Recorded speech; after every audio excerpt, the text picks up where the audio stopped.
In the Thomas Williams translation of Anselm's Proslogion, we come to chapter 14. Anselm says, "Have you found what you were seeking, O my soul? You were seeking God, and you have found that he is the highest of all beings, than which none better can be thought, that he is life itself, light, wisdom, goodness, eternal happiness, and happy eternity, and that he exists always and everywhere. If you have not found your God, how is he the one whom you have found, whom you have understood with such certain truth and true certainty? But if you have found him, why do you not perceive what you have found? Why does my soul not perceive you, O Lord God, if it has found you? Or has it not found him whom it found to be light and truth? For how did it understand this, if not by seeing that light and truth? Could it have understood anything at all about you except by your light and your truth? Therefore, if it has seen the light and the truth, it has seen you. If it has not seen you, it has not seen the light or the truth, or perhaps it was indeed the light and the truth that it saw, but it has not yet seen you because it saw you only in part, did not see you as you really are. O Lord my God, you who have fashioned and refashioned me, tell my longing soul what you are besides what it has seen, that it might see purely what it longs to see. It strives to see more, but beyond what it has already seen, it sees nothing but darkness. Or rather, it does not see darkness, for in you there is no darkness. It sees that it cannot see more, because of its own darkness. Why is this, Lord? Why is this? Is its eye darkened by its own infirmity, or is it dazzled by your splendor? Surely it is both darkened in itself and dazzled by you." Etc., etc. It's a pious reflection, this chapter 14. This is a pious reflection on knowing God, but knowing God in part. The famous phrase from the King James Bible, from the writings of Paul in the New Testament, it goes something like this: "Now we see as in a glass darkly." We see an imperfect reflection, that is. This is the sort of thing Anselm is getting at. We have known God, he says, by our meditation, or, well, he's speaking for himself, but the reader is invited to join in and do the same. And thereby we can know God by our own meditation on the idea of God as the greatest possible being. But that leaves us not knowing all there is to know about God. There's still rather a lot more we do not know. And human knowledge is limited by two things. Human knowledge of God is limited by the splendor of God, by the fact that God's perfection is simply beyond our comprehension. And it's also limited by our own sinfulness. The phrase, I guess I got this from Merrill Westfall's book. Hang on, what was the book called? It was probably the book called Suspicion and Faith, where Merrill Westfall, a more recent Christian philosopher, still living, I believe, at least at the time of the recording of this video, Merrill Westfall was writing on it was probably his book, Overcoming Ontotheology. It's a good book. Merrill Westfall was writing on the limitations of human knowledge, and he emphasized the two main categories of them: finitude and fallenness.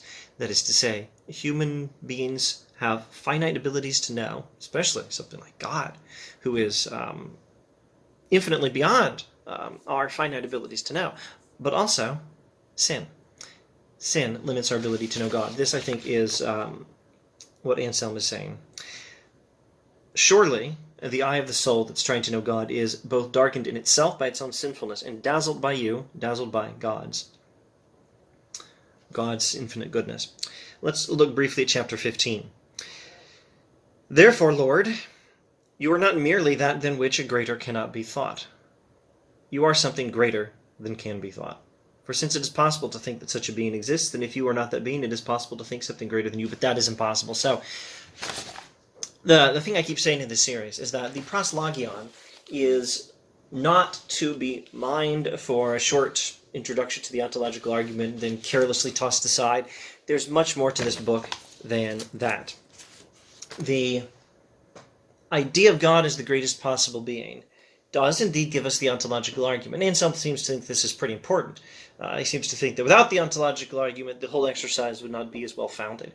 But having said that, about the importance of the ontological argument, the book does so much more. It starts with the ontological argument, but then he goes on to do all these other things, all the puzzles in philosophical theology he wants to solve using the idea of God as the greatest possible being. All the pious reflections that we're dealing with in this video, the demonstration of God's simplicity, impassibility, and timelessness, this sort of thing. What else? In the stirring up of his own affections for the loving of God better. All this is a meditation on the idea of God as the greatest possible being. And here in chapter 15, here's another comment on the ontological argument. So the ontological argument is in chapters 2 and 3, or the argument's in chapter 2 with a supplementary argument in chapter 3, if you prefer to interpret it that way. And this argument gives us knowledge that God exists. Well, here's an argument telling us something about the limits of our knowledge of God. We can know God exists. But the rule is, well, I think this is just responsible Christian thinking in general, but certainly with medieval theologian, philosopher like Anselm, the rule is we know, but we only know in part. We know God. We know God exists. We know all the things demonstrated about God, this at least is Anselm's view, based on the idea of God as the greatest possible being. We may have begun with faith, but now we add to it this understanding.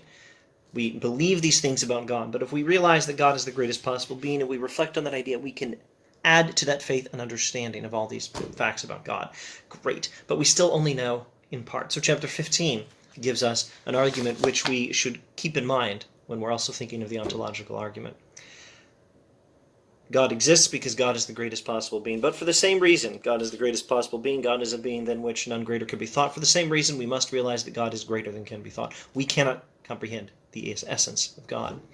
Because, here's the argument, suppose, and it's similar in structure as a modus tollens argument, on if A then B, certainly not B, therefore, because of a contradiction, therefore not A either. Suppose that God is not, well, let's rewind, restate the premise. God is a being than which none greater can be thought. Now suppose that God is a being who can be thought, whose essence can be comprehended, a being the nature of whom you can fully comprehend. You can wrap your brain around God. Suppose that.